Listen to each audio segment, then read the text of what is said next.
সরকার কিন্তু যেটা করেছেন এটা চূড়ান্ত অন্যায় শুধু নয়, এটা প্রতারণামূলক এবং একটা সরকার এটা করতে পারেন না। তারা করেছেন 1/1/2016-তে 125% ডিএর জায়গায় 100% ধরেছেন, অর্থাৎ শুরুতেই 25% কমিয়ে দিলেন। ডিএ দেবার ব্যাপারে সরকার শেষ পর্যন্ত নরম হয়েছে। এতদিন পর্যন্ত সুপ্রিম কোর্টের রায় যেভাবে তারা এড়িয়ে আসবার চেষ্টা করছিল, এখন অন্তত সেটা করছে না। তাদের পক্ষ থেকে বলা হয়েছে যে সরকারি কর্মচারীদের যে বকেয়া ভাতা সেটা তারা দেবেন, কিন্তু কিভাবে দেবেন সেটা নিয়ে একটা ধোঁয়াশা তৈরি হয়েছে। সেই ধোঁয়াশার পরিপ্রেক্ষিতে সরকারি কর্মচারীদের একটা অংশ মনে করছেন যে রাজ্য সরকার আসলে এই ডিএ দেওয়া নিয়েও এক ধরনের প্রতারণা করছে। কেন মনে করছেন সরকারি কর্মচারীরা? আসুন গোটা বিষয়টা আমরা বুঝবার চেষ্টা করি।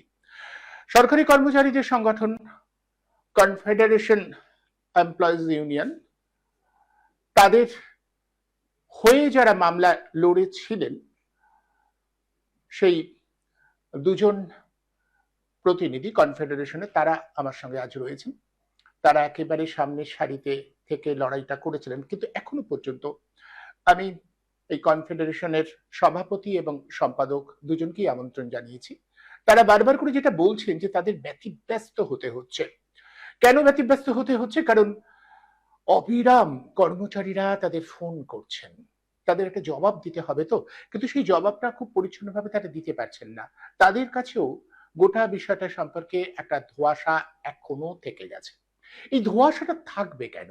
আমরা এই প্রশ্নটাই বারবার করতে চাইছি। এই ধোঁয়াশা কেন থাকবে? কেন প্রত্যেকটা কর্মচারীদের কাছে সুনির্দিষ্টভাবে বলা হবে না যে তারা এই এই বিষয়গুলো পাবেন এবং এখন থেকে পেতে থাকবেন? কবে কোনটা পাবেন? এটাও শোনা যাচ্ছে এক একজন কর্মচারীর কাছে নাকি এক এক রকম এসএমএস যাচ্ছে। তারা বুঝতে পারছেন না যে কতটা তাদের প্রাপ্য ছিল আর কতটা তারা পাচ্ছেন। সরকারের তরফ থেকে যেটা জানানো হচ্ছে সেটাতে একটা ধোঁয়াশা থাকছেন। আসলে আমরা গোটা বিষয়টির উপর একটু আলোকপাত করি। আজ কনফেডারেশনের সভাপতি এবং সম্পাদক দুজনেই আমার সঙ্গে রয়েছেন। আমার সঙ্গে শ্যামল কুমার মিত্র রয়েছেন এবং মলয় মুখার্জিও রয়েছেন। আপনাদের দুজনকেই আমি আবারও আমার অনুষ্ঠানে স্বাগত জানাচ্ছি। বারবার করে আপনাদের সামনে আনতে হয় যেহেতু আপনারা এই মুহূর্তে রয়েছেন এবং জবাবদিহি করতে হচ্ছে আপনাদের। আমি মলয় বাবুর কাছে প্রথমে আসি। মলয় বাবু, আপনি একটু বলবেন যে কোন জায়গায় দাঁড়িয়ে রয়েছে? আমি শ্যামল বাবুর কাছে তারপরে আসবো। শ্যামল বাবু আমাকে বলেছেন যে গোটা বিষয়টা যেখানে দাঁড়িয়ে রয়েছে তাতে কেন সরকারি কর্মচারীরা মনে করছেন যে এই ডিএ দেওয়ার ব্যাপারে সরকার আর এক ধরনের প্রতারণা করছেন তাদের সঙ্গে? কেন এটা মনে হচ্ছে মলয় বাবু? দেখুন, সর্বোচ্চ আদালতের যে নির্দেশ ছিল যে 25% ডিএ ইমিডিয়েট এফেক্ট এবং তার পরবর্তী যে ফার্স্ট কিস্তির ব্যাপারটা কিন্তু সর্বোচ্চ আদালত সেটার মান্যতা দিয়েছিল যে রাজ্য সরকার একবারে পারবে না কিস্তিতে তুলে দিই। সেক্ষেত্রে বলেছিল প্রথম কিস্তি ওই 6 মার্চের মধ্যে ঘোষণা করে তা 31শে মার্চের মধ্যে সরকারকে দিয়ে দিতে হবে। অর্থাৎ টাইমলাইনটা ছিল 31শে মার্চ।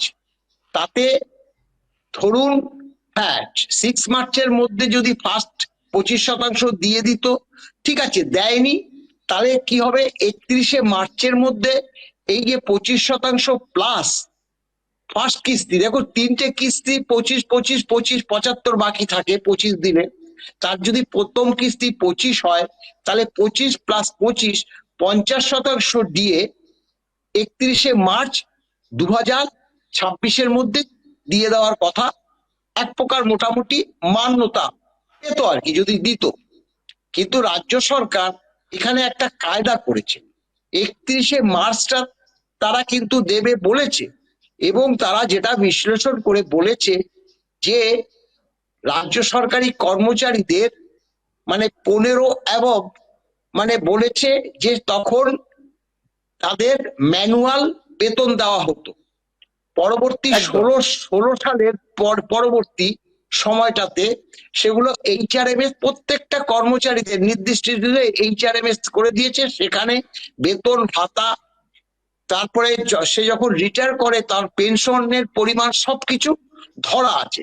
তাই তারা বলেছিল যে 16 সাল থেকে 19 সাল পর্যন্ত যে টোটাল ডিএটা হয় সেটা দুভাগে ভাগ করে, একটা 31শে মার্চের মধ্যে আর একটা সেপ্টেম্বরের মধ্যে দিয়ে দেওয়া হবে। সেটার দেখুন মান্যতা আমরা দিই বা না দিই, সরকার যেটা দেবে সেটাই আমাদের আপাতত তো নিতে হবে। কারণ আমাদের নালিশ জানাবার সময়টা হচ্ছে 15ই এপ্রিল 2026। তার আগে আমরা কন্টেম্প করে দিয়েছি এবং আমরা চেষ্টা করেছিলাম মামলাটা যাতে আগে ওঠে, কিন্তু সেটার মান্যতা পায়নি। কারণ হয়তো অনেক আছে, কারণ এই যে মাননীয়া ইন্দু মালহোত্রার যে কমিটি, সে কমিটি রিপোর্ট দিয়েছে কি না দিয়েছে সেটা আমরা এখনো জানিনি। তবে এই যে 15ই এপ্রিল মামলাটা অবশ্যই উঠবে সেই বার্তা আমরা পেয়ে গেছি। এখন সরকার কি করেছে, 16 থেকে 19 এই যে কোনো কর্মচারীকে কিন্তু তার জন্য নির্দিষ্ট মানে ডিপার্টমেন্টে বলুন বা ট্রেজারিতে বলুন যেতে হয়নি। তারা ওই এই কেসে যা তথ্য পেয়েছে সেই ভিত্তিতে কিন্তু করে এবং সেটা পাঠাতে আরম্ভ করেছে।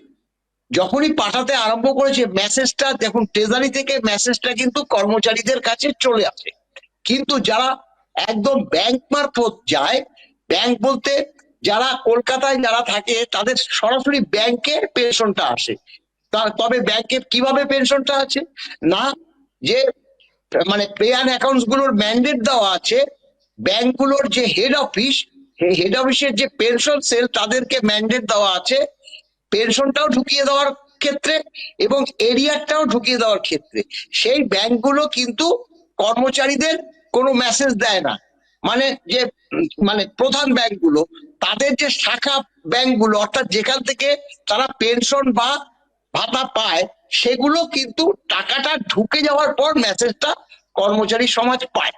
এখন যার জন্য কি হয়েছে, এখানে একটা বিভ্রান্ত তৈরি হয়েছে। 26 তারিখ থেকে মানে মার্চ মাসের 26 তারিখ থেকে মেসেজ গুলো আসতে আরম্ভ করেছে। 26 তারিখ, 27 তারিখ, 28 তারিখ স্বাভাবিকভাবে যাদের সরাসরি ব্যাংক থেকে হয় তাদের কোনো মেসেজ ঢুকছে না।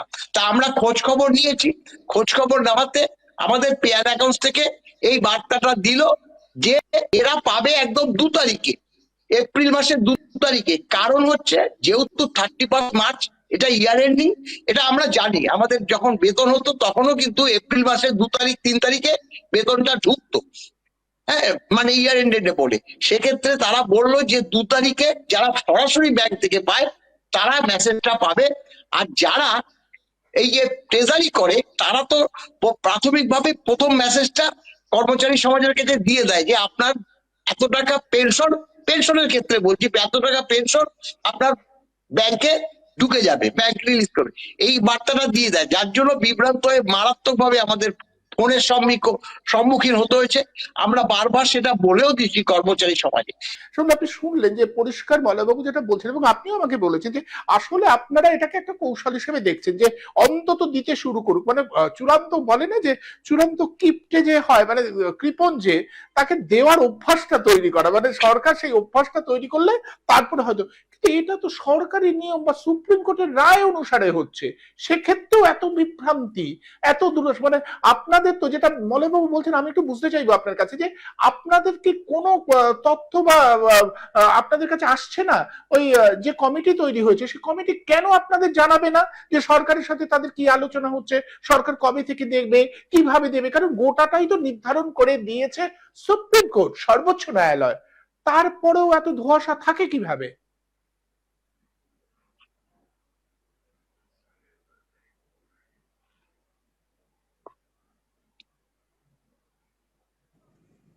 এখন দীর্ঘ 11 বছরে মামলা চলছে, তাই দীর্ঘ 10 বছর ধরে বা 11 বছরে রাজ্য সরকারের সঙ্গে আমাদের অর্থাৎ কনফেডারেশন অফ স্টেট গভর্নমেন্ট এমপ্লয়িজের এই সেয়ানে কোলাকুলিটা হচ্ছে।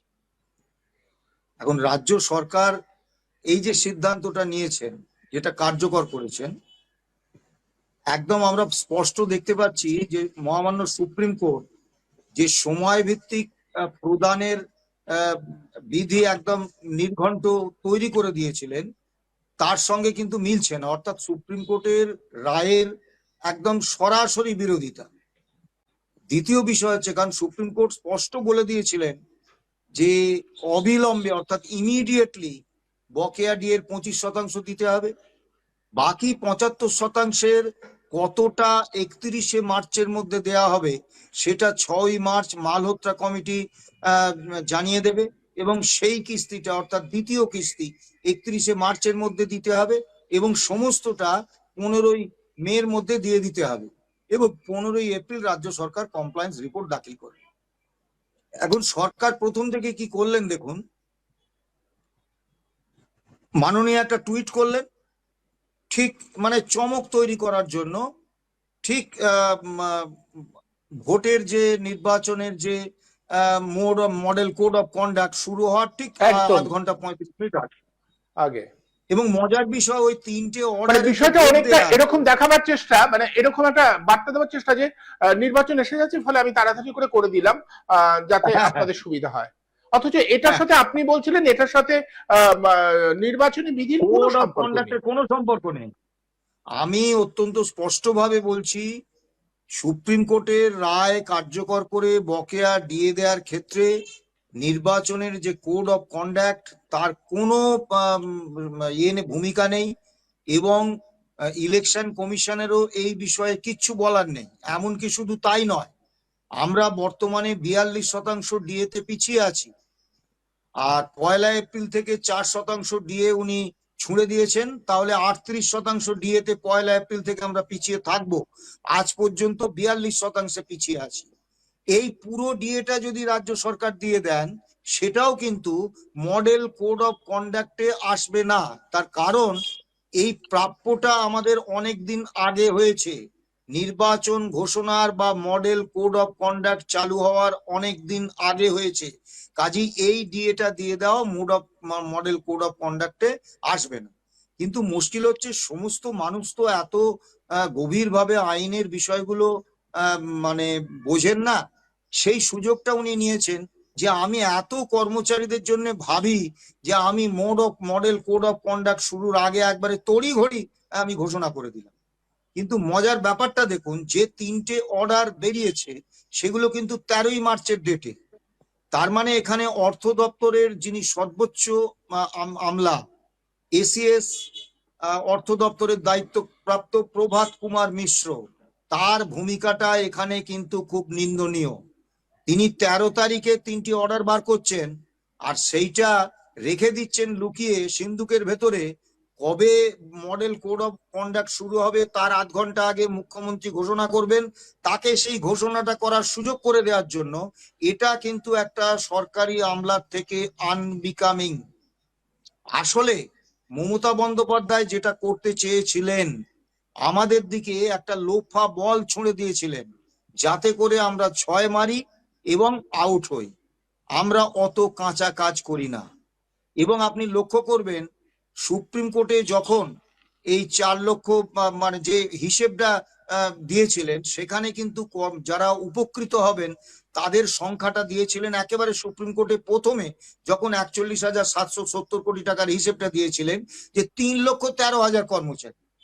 তা উনি খুব ভালো করে জানতেন, ওনার দপ্তরের অফিসাররা খুব ভালো করে জানতেন যে 3,13,000 নয়, এটা একটা ভুল তথ্য।